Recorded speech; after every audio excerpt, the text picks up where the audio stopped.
the moderators can disappear and just listen. Thank you. Good morning. My paper is Groundwork for an Ecological Dictionary of Music Education. And what you're going to hear is a pretty traditional red philosophical paper. In this paper, I offer a logic for obtaining and defining words for an ecological dictionary of music scholarship, defined as scholarship around music teaching in public and private schools by music specialists and also other educational professionals who utilize music in their interdisciplinary instruction at pre-K to university levels and outside of institutions such as in community groups and homeschools. The intended recipients of music scholarship are music students, teachers, and parents.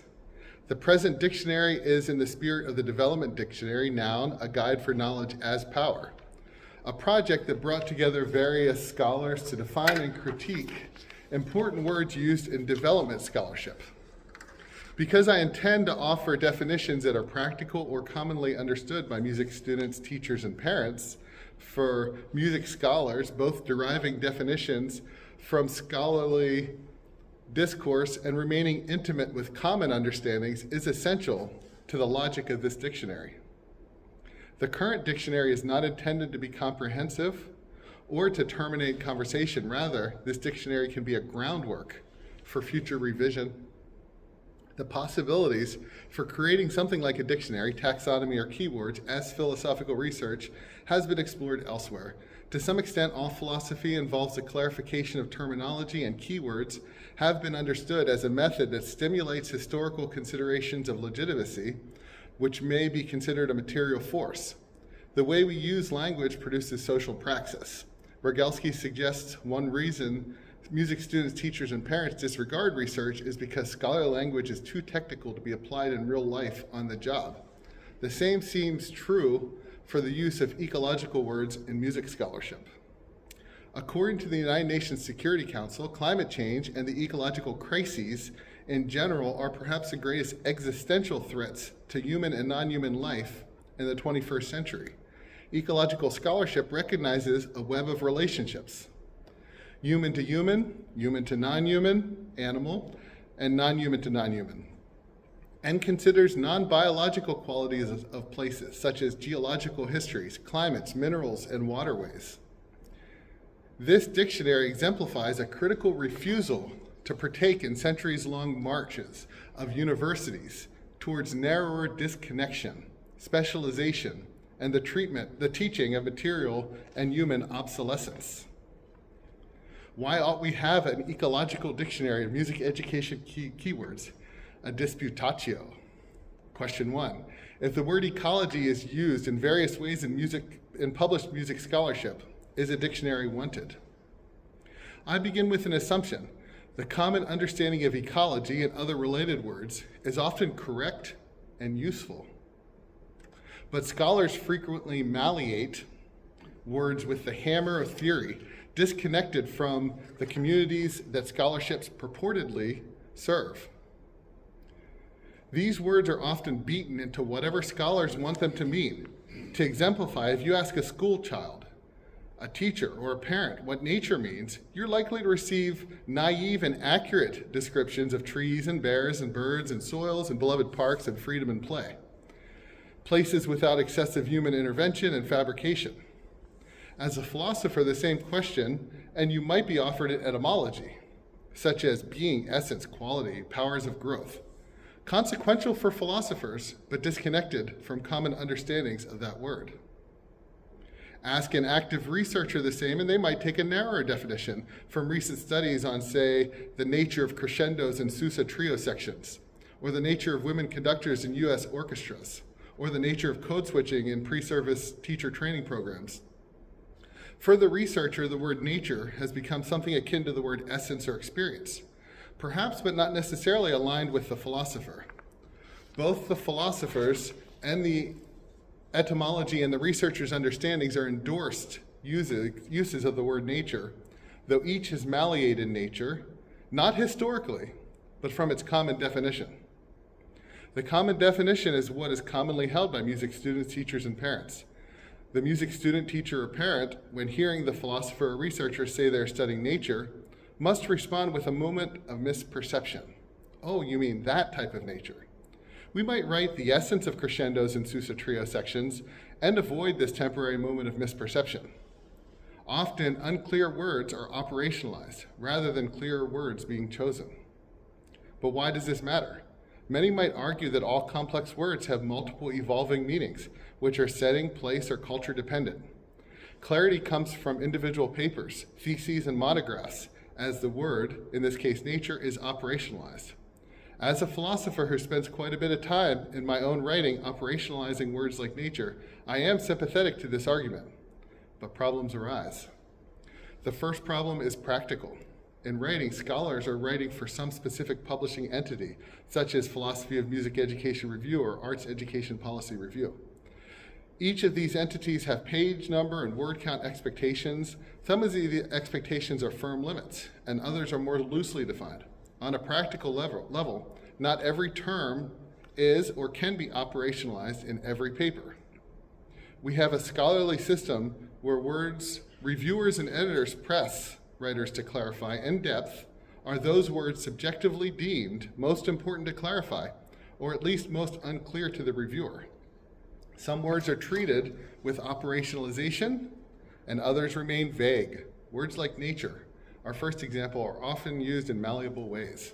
Question 2, does this paper only refer to ecology-related terms used in scholarship? Simply yes. Because words seem to emerge in human communities through a complicated and not entirely identifiable process, and because this process is, for the most part, outside of academic writing, scholarships can understand, clarify, and use words that are understood by the people, using these words beyond the academy and academic publishing entities. Or otherwise, scholarly writing can descend into self-referential, occult insider knowledge that is neither understood nor used by music students, teachers, and parents. This current dictionary may highlight scholarship that 1, make common and clear reference to ecology-related words, that which 2 is identified as uncommon but potentially useful, and that which 3 uses words that are uncommon among music students, teachers, and parents, and too occult to be used beyond academic writing. These uncommon occult uses may malleate existing ecological words into new, non- or anti-ecological meanings. As Virgil said of Nimrod as he entered the central pit of hell, waste no words on him, it would be foolish. To him all speech is meaningless, as his own, which no one understands, is simply gibberish. Question 3. How then will a determination be made if a word is being used in scholarship as common clear, uncommon useful, or uncommon occult? And what makes for a suitable definition? Suitable definitions accomplish 2 things. They identify what a word means, and alternatively, they distinguish a word from other related words. For instance, a suitable definition for music would be of use to the extent that it tells readers what music is, while distinguishing music from or relating it to other nearby words such as art, drumming, choir, dance, theater, poetry. Does music equal art or choir or poetry? If so, what ways? And in what ways is music different from these other words? Is music part of theater or theater part of music? Does music use poetry or poetry music? Is their relationship enduring or changing? No definition is likely to be wholly usable or entirely useless, as the needs of music students, teachers, and parents change depending on bioregion, place, time, learning styles, or other lived essentials. Clarity for this dictionary will begin with the word ecology, which has a common way it is understood by children, teachers, and parents, and alternatively, various complex ways it is operationalized by scholars. Other words are derived in relationship to ecology. Generally, ecology relates to the words nature, ecosystem, and environment. If those words hold together in a ways that they are used in a particular work of scholarship, a method of verisimilitude, then the definition is common and clear. Verisimilitude is used in this case as drawn from the Latin veris, meaning true, and similis, meaning of the same kind. To restate, in a different way, ecology has verisimilitude with words like nature, ecosystem, and environment, when those words can be seen as of the same kind. If in a given work of scholarship, ecology is being used in a way that is of a different kind to nature, ecosystem, and environment, then a less common, uncommon definition is being used. If a scholar were to write, the ecosystem was influenced by the rainfall, wind, ecosystem has verisimilitude with common understandings of ecology, nature, and environment. This sort of common understanding is not a definition of ecology. Rather, this common understanding permits a bar through which the definitions that emerge in scholarly writing can be analyzed. Question 4. Now that we have identified a word use as common or uncommon, how do we distinguish between those word uses that are uncommon but potentially useful from those that are uncommon and occult to music students, teachers, and parents? Common word uses can be approached as a binary. We subjectively ask ourselves how music students, teachers, and parents understand the word. This offers the scholars a simple yes-no. Will scholars disagree on some categorizations? It is possible but unlikely for well-known collectively understood words. If a scholar holds an uncommon use of a word, often they will understand their definition as uncommon. The uncommon nature of their definition may even be understood as better than mere common uses of the word. These scholars ought still to categorize word uses as common, even if they quibble over the word's clarity when used in a common fashion. Question 5. Why are common and clear understood as connected? The word common here refers to how a word is commonly used. An uncommon word, then, is one that is used in a way that is not commonly used. When we say a word is clear, we ask clear to whom? I utilize the example of nature in question 1 because that word, relevant to the current dictionary, has a most common understanding related to ecology, but also a less common secondary definition, certainly secondary to everyday use of nature outside of academic writing, as a substance, experience, principle, or essence, which is understandable by music students, teachers, and parents, with some operationalization by a scholar. The most common use of a word is the clearest. Some secondary definitions require only a word or two to clarify.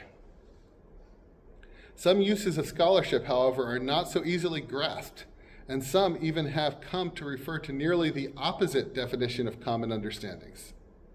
For instance, if a researcher studies the ecosystem of a classroom, what might the music students, teachers, and parents expect? An analysis of houseplants the teacher placed in the corner? Bird songs floating in from the open window? An academic study of Messiaen's bird songs? What feelings do students, teachers, and parents experience when they realize that the researcher did not mean anything related to nature, ecology, or environment, but rather operationalized ecology to basically mean social relationships of teachers and students, an idea for which something like the word social is clearer. Their use of ecosystem as social system, human community, or human constructed space can create a dissonance for music students, teachers, and parents. Redefining common words into narrow, tenuous, and uncommon ways can, as such, create occult definitions that have use in scholarly settings. This scholarship is written for doctoral students obliged to analyze it in seminars, students who may, through dynamic teachings, internalize the understanding that universities, professors, and other scholars are meant to define words for the ignorant masses to consume. A hierarchy is generated that is anti-ecological. It is the exclusion of ecological interdependence. Question 6, what is meant by ecological interdependence? And how does the interdependence relate to this project of generating an ecological dictionary of keywords? Ecological and interdependence appear as two related words in scholarship.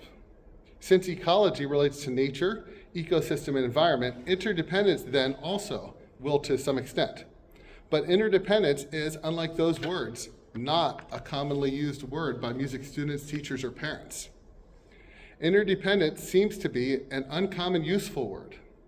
In conservation scholarship, indigenous writing has been important and has attracted increasing attention to understanding the complexity and related nature of people and landscape.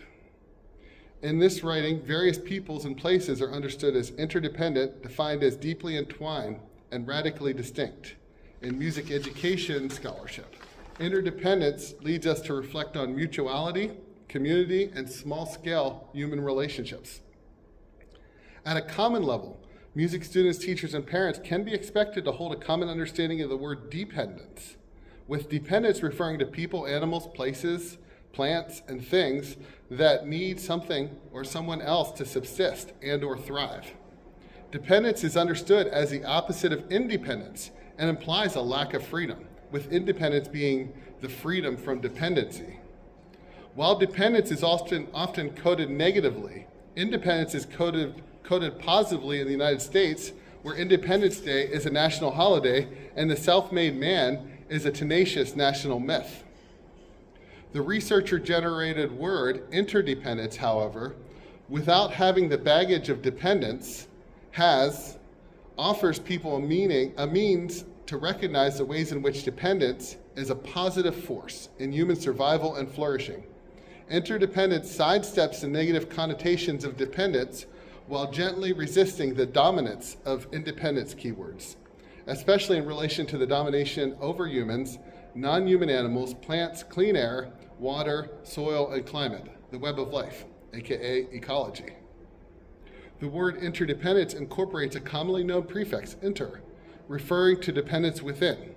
To exemplify, the introduction of gray wolves to U.S.'s Yellowstone National Park in 1995, then extinct for many decades, resulted in an improvement of the ecosystem in ways that were surprising to scientists, including increases in grizzly bear population, more wild berries and flower diversity, returning songbirds, bigger trees, cleaner water, and less erosion along the riverbanks.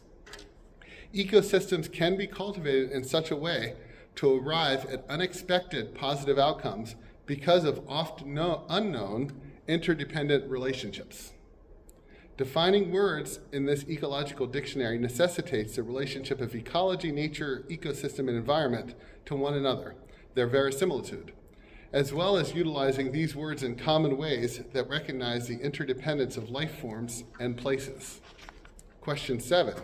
How does using commonly understood words in uncommon ways lessen the strength of these words? There seem to be two ways using commonly understood words in uncommon ways lessen their strength.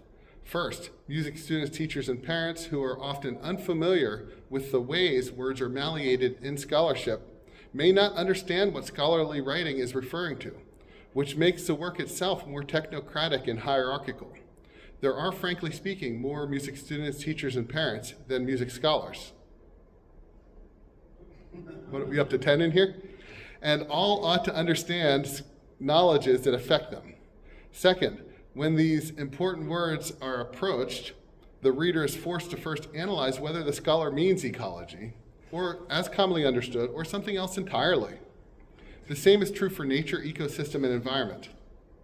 Music students, teachers, and parents come to believe scholarly writing has a tenacious grasp on the reality of definitions from the common perspective, and that it is misleading, and because of being misleading, is inaccurate. Scholarship is something done by people in academia who malleate words for their own purposes, maybe to get tenure, and as writing that has no use or meaning for people who understand what words commonly indicate and use these words in common human situations. Question 8. Can we return to the question of how to distinguish between uncommon but potentially useful and uncommon and occult? In the example of ecosystem of a classroom, question 5, a commonly understood word was used in a way that did not point towards ecology, nature, and environment. The researchers' focus was not on interdependence with non-human life forms, plant life, or bioregions, or considering these beings, places, or things in the abstract. In this case, ecosystem became occult in the way the word was malleated by the scholar into an uncommon word. In contrast, interdependence, an uncommon word, emerged to help clarify the ways dependence, a commonly known but negatively coded word, is potentially useful. Question 9, do all words fit into the categories common clear, uncommon useful, and uncommon occult? It may be beneficial to explore possibilities for words that fall beyond the model. Can a word be both common and uncommon? However unlikely on the face of it, understandings of words generally held can vary, particularly to human cultural differences. While the paper limits itself to English language words used in scholarship, At the level of the common, English-speaking people living in, for example, the US, Jamaica, Ireland, and New Zealand, approach the same language in dissimilar ways, which can challenge understandings considered common or the verisimilitude of related words. Additionally, many people speak English as a secondary language, and the structure and terminology of their primary language can influence both common understanding and verisimilitude with other words. It might be admitted that this dictionary will have use primarily for scholars in the US. I am drawing on scholarship published in the US, Canada, Europe, and Australia. This challenge does not, however, eliminate the use of this dictionary in general outside of the US. English language readers in other locations are likely familiar with the scholarship published in these journals and by the book publishers. English as a secondary language readers are also aware of the definitions used in research, but may not have common understandings of these words, even if they know some of the words from everyday speech. Quantity of use affects quality of understanding. There are potential limitations in common understandings, but one must not consider them automatically so. As people in the US understand ecology in relation to nature, ecosystems, and environment does not mechanistically mean English speakers in Nigeria or Singapore do not. Rather, in cases where differences do emerge, instead of leaving culture at the level of theory, specific patches can be created to modify the dictionary to help it function in different locations. These culture-specific definitions can help the dictionary function as intended. In addition to culture, common understandings of words change with time over generations. This dictionary, when completed, can become an ongoing project through which questions such as, does the research still use the word in this way? Are there new emerging understandings being developed? Has a common meaning changed over time, or a word gone into disuse? On this small scale, local cultures are more unified in word understandings. Useful and occult are opposites in their definition. To use a word is to first understand the word's meaning. If that understanding is definitionally incorrect by not aligning with dictionary definitions or the way the word is used in published research, then the onus is on the dictionary writers and researchers to update definitions to reflect current understandings. To exemplify, Merriam-Webster updated the word truthiness from its 19th century understanding as a synonym with truthfulness to its current understanding related to seeming truthful based on a wish for it being true. The same argument for culture-specific patches to the dictionary can be made for updating the meaning of ecology-related definitions over time. Question 10, this is the final one too. Can deriving definitions from scholarly writing and then later checking those definitions against commonly understood meanings privilege scholarly writing? Previously, I had used a grounded theory approach to through open-ended questionnaire responses to derive a definition of confidence and related to learning music improvisation. Themes that arose were listening, criticism for the environment, sequential experience, passion for a style, and openness to learning. But there were characteristic limitations in research design. Qualitative survey research, and all research for that matter, has inherent strengths and weaknesses. With this approach's limits, including researcher biases, the types of people who self-select to complete open-ended surveys, response rates, the approaches to coding data. This approach developed results that were interesting to me but imperfect. In contrast to that approach, this ecological dictionary can be seen as using an alternative but also limited method for deriving definitions.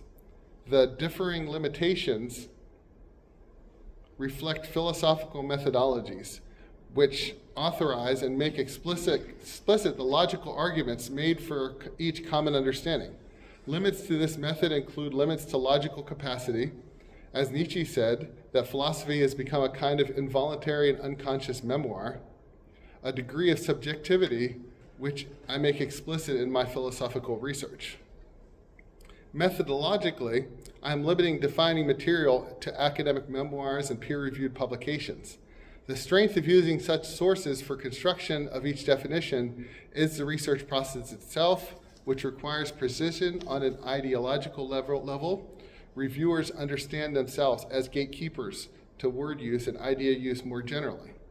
This method can be understood as beginning with more rigorous defining documents while not privileging any specific research methodology, quantitative, qualitative, historiography, philosophy, autoethnography, etc., and then categorizing those definitions with a subjective logical assessment of common word use, which I am able to do as a member of a specific common community.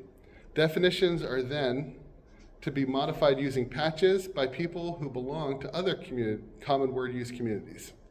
Conclusion: would other approaches be potentially better? Better can be a complicated word that can mean more accurate, more ethical, or more efficient. In the open-ended survey example offered in question 10, definition understandings may better represent the common in accurately representing what survey respondents stated. In addition to the design limitations already described to open-ended questionnaires, accuracy can be limited to the prompts used by the researcher. The more information a researcher offers in an item, the more accurate responses may be in relation to the word being defined, but less accuracy in relation to differences that might otherwise arise in the respondent's mind. Better can also relate to ethical and moral systems, which are various and can be personal, such as those derived from religions or personal philosophies, or institutional laws, community codes of conduct, or school behavioral modification systems. Many of these can be identified as utilitarian and others as deontological or virtue ethics, or as authoritarian, mysterious, and often unstated. Another way to understand better is as efficient. In this understanding, the present model thrives. It might be argued that for this project, the most efficient method is best, even where subjectivity might limit the work, but also permitting future revision and improvement over a period of years. That's it. All I have is some words I'm working on now.